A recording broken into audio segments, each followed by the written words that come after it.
Menteri Koordinator Bidang Perekonomian Airlangga Hartarto mengungkapkan kebijakan ekspor satu pintu untuk sejumlah komoditas sumber daya alam melalui PT Danantara Sumber Daya Indonesia akan berlaku penuh mulai 1 Januari 2027. Menteri Koordinator Bidang Perekonomian Airlangga Hartarto menyatakan kebijakan ekspor sumber daya alam satu pintu melalui PT Danantara Sumber Daya Indonesia akan berlaku penuh mulai 1 Januari 2027. Erlangga menegaskan bahwa perusahaan masih dapat melakukan ekspor dengan mitra dagang masing-masing selama masa transisi.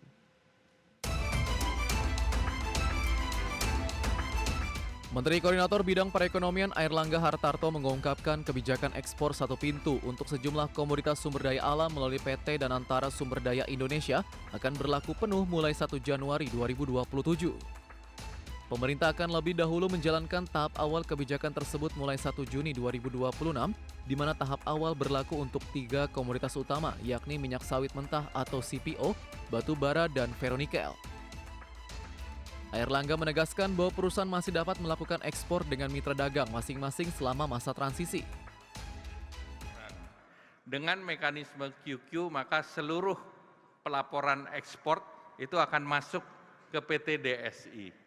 Jadi itu dulu yang kita lakukan dalam 3 bulan ini. Jadi masing-masing perusahaan masih bisa ekspor dengan mitranya masing-masing. Nanti kita akan evaluasi secara paralel untuk 3 bulan berikutnya dan full nanti pada tanggal 1 Januari. Airlangga Hartarto mengatakan sistem baru tersebut disiapkan untuk memperbaiki tata kelola ekspor sumber daya alam. Kebijakan ini juga ditujukan untuk menutup celah manipulasi data perdagangan yang selama ini menimbulkan selisih besar antara data ekspor Indonesia dan data negara tujuan. Airlangga mencontohkan perbedaan pencatatan perdagangan Indonesia dengan Amerika Serikat dan China, di mana selisih data tersebut mencapai miliaran dolar Amerika. Adapun PT Danantara Sumber Daya Indonesia nantinya masuk dalam rantai pelaporan sebagai co-eksporter melalui sistem Bea Cukai dan Indonesia National Single Window. Berbagai sumber IDX Channel.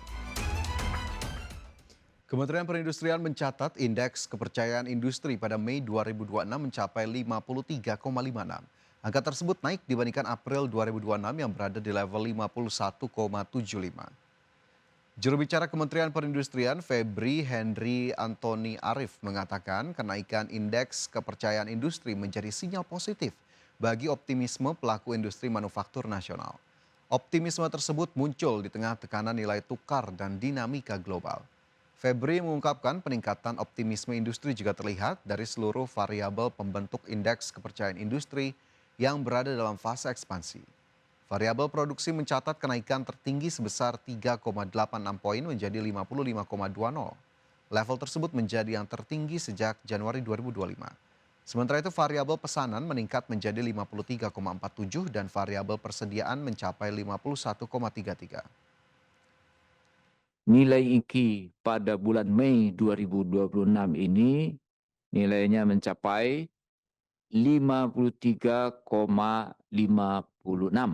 Nilai ini berarti masih ekspansi di atas 50 dan naik 1,81 poin dibandingkan dengan IKI bulan April 2026 yang sebesar 5. Pemirsa, Otoritas Jasa Keuangan menegaskan Indonesia membutuhkan mesin-mesin pertumbuhan ekonomi baru untuk mencapai target negara maju. Ya, untuk itu OJK memastikan komitmennya dalam hal orkestrasi melalui kebijakan, koordinasi lintas sektor, serta dukungan jasa keuangan agar potensi ekonomi daerah dapat dioptimalkan sebagai sumber pertumbuhan ekonomi baru. Otoritas Jasa Keuangan menilai pertumbuhan ekonomi Indonesia saat ini masih berada di bawah level ideal yang dibutuhkan untuk mendorong Indonesia naik kelas menjadi negara maju. Karena itu OJK mendorong percepatan pengembangan ekonomi daerah melalui dukungan pembiayaan dan penguatan sektor jasa keuangan. Ketua Dewan Komisioner OJK, Friderika Widiasari Dewi menegaskan, Indonesia membutuhkan mesin-mesin pertumbuhan ekonomi baru untuk mencapai target menjadi negara maju.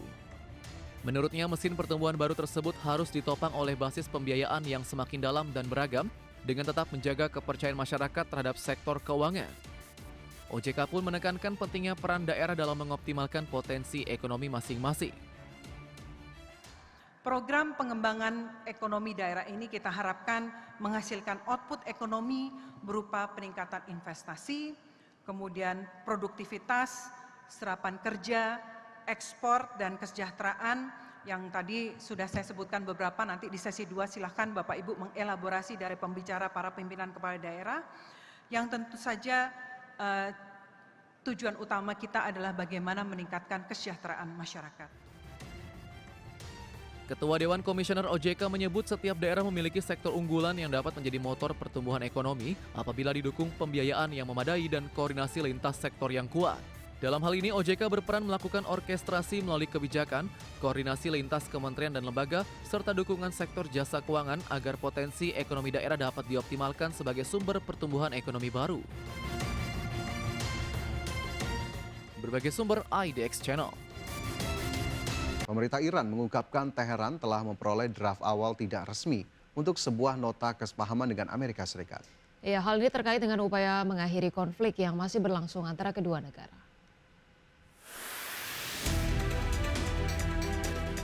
Dikutip dari Reuters, dalam laporan disampaikan pemerintah Iran melalui media televisi negara terungkap, kerangka tersebut memuat sejumlah poin penting yang menyangkut stabilitas kawasan, terutama terkait jalur perdagangan strategis di Selat Hormuz. Berdasarkan kerangka yang beredar, Iran akan memulihkan aktivitas pelayaran komersial melalui Selat Hormuz ke tingkat sebelum perang dalam waktu 1 bulan. Sebagai imbalannya, Amerika disebut akan menarik pasukan militernya dari sekitar wilayah Iran serta mencabut blokade laut yang selama ini diberlakukan. Media pemerintah Iran juga menegaskan skema tersebut masih dalam tahap awal dan belum bersifat final. Selain itu, kesepakatan ini tidak mencakup kapal militer dan pengelolaan arus kapal di Selat Hormuz akan dilakukan oleh Iran dengan kerjasama Oman. Pemerintah Iran menekankan setiap langkah implementasi tidak akan dilakukan sebelum adanya kepastian yang dapat diverifikasi.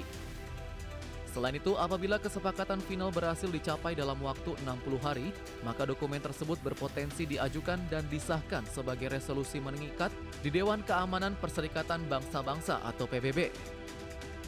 Langkah ini dinilai dapat memberikan legitimasi internasional terhadap kesepakatan yang sedang dirancang antara kedua negara. Kerangka MOU ini muncul dari pembicaraan tidak langsung yang dimulai setelah konflik besar pecah di Februari lalu. Pakistan disebut memainkan peran penting sebagai mediator antara Teheran dan Washington dalam upaya meredakan ketegangan. Perang tersebut dipicu oleh eskalasi tajam antara Iran dan Israel awal tahun ini. Berbagai sumber IDX Channel. Pemirsa, Amerika Serikat telah memberikan sanksi kepada Persian Gulf Strait Authority yang dibentuk Iran. Bahkan Amerika Serikat juga mengancam memberikan sanksi kepada pihak-pihak yang menjalin kerjasama dengan Badan Pengelola Lalu Lintas Selat Hormuz. Amerika Serikat seperti dikutip media telah memberikan sanksi kepada Badan Pengelola Lalu Lintas Pelayaran di Selat Hormuz yang dibentuk Iran, yaitu Persian Gulf Strait Authority. Bahkan Departemen Keuangan Amerika Serikat menegaskan, pihak manapun yang bekerja sama dengan Persian Gulf Strait Authority berpotensi dianggap memberikan dukungan kepada Korps Garda Revolusi Islam Iran atau IRGC dan dapat ikut terkena sanksi. Persian Gulf Strait Authority sebelumnya telah menerbitkan peta yang kembali menegaskan klaim Iran terhadap wilayah perairan di sekitar Selat Hormuz.